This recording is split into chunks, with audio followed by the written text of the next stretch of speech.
এত প্র্যাকটিস করার পরও ভয়েস দিতে গেলে হয়ে যায়। আমি একদম ফ্লুয়েন্টলি কথা বলতে পারি না। কোথা থেকে যে এত জড়তা আসে আল্লাহই জানে।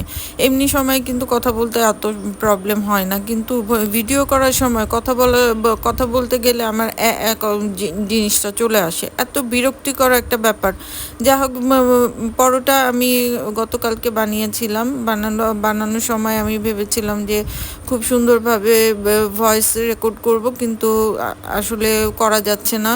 এখন পর্যন্ত আমার কথা বলতে খুব অসুবিধা হচ্ছে। তারপরে আপনারা দেখতে পাচ্ছেন আমি প্রথমে আটা আর ময়দা সমপরিমাণ নিয়ে তাতে ওই লবণ এবং সামান্য পরিমাণ চিনি দিয়ে এর ১.৫ টেবিল চামচ পরিমাণ তেল দিয়েছি। তেল দিয়ে ভালো মতো অল্প অল্প করে পানি দিয়ে আটাটাকে গুলিয়ে নিয়েছি। গুলানোর পরে আমি আমার পছন্দ মতো যতগুলো লেচি আমার প্রয়োজন ততগুলো লেচি আমি কেটে নিয়েছি।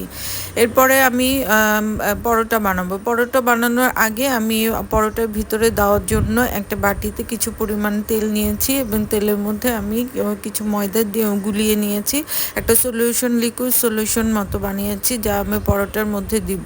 এটা দিলে পরোটা মজা হয়, পরোটা ফুলে মজা হয় এবং মচমচে হয়। তো আপনারা দেখতে পাচ্ছেন আমি আমার পছন্দ মতো বিভিন্ন ধরনের শেপে আমি পরোটাটা বানিয়ে নিচ্ছি।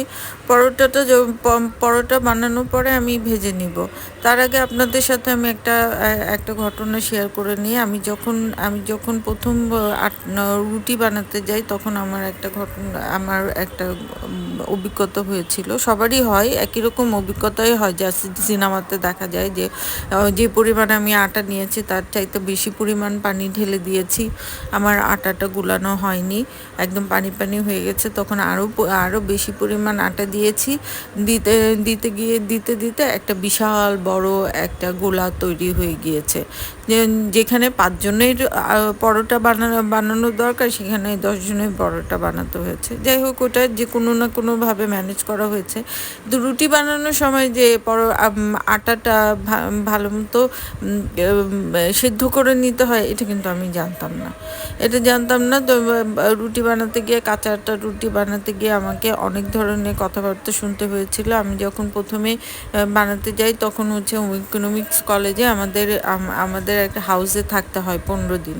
আমার মানে ১৫ দিন ১৫ জন মেয়েকে থাকতে হয়। ওই ১৫ জন মেয়ের প্রত্যেকটা মেয়েরই একদিন করে বাজার করা এবং ঘরকন্নার মানে ঘরের লিড দেওয়ার একটা দায়িত্ব পড়ে। তো আমার উপরে যখন এই দায়িত্ব পড়েছিল, তখন আমি সকালবেলা রুটি বানাতে গিয়ে এই অভিজ্ঞতা হয়েছিল যে কাঁচা একটা রুটি বানিয়ে ফেলেছিলাম, এবং তাও আবার বেশি পানি দিয়ে ফেলেছিলাম, যার কারণে আমাকে সেই দিন ওই কাজ থেকে অব্যাহতি দেওয়া হয়েছিল।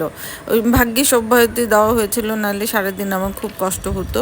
তো আমি যে কাজটা পারি সেই কাজের দায়িত্ব দিয়েছিল থ্যাঙ্কস টু আমার যে সহকারী বান্ধবীরা ছিল, তারা আমাকে হেল্প করেছিল।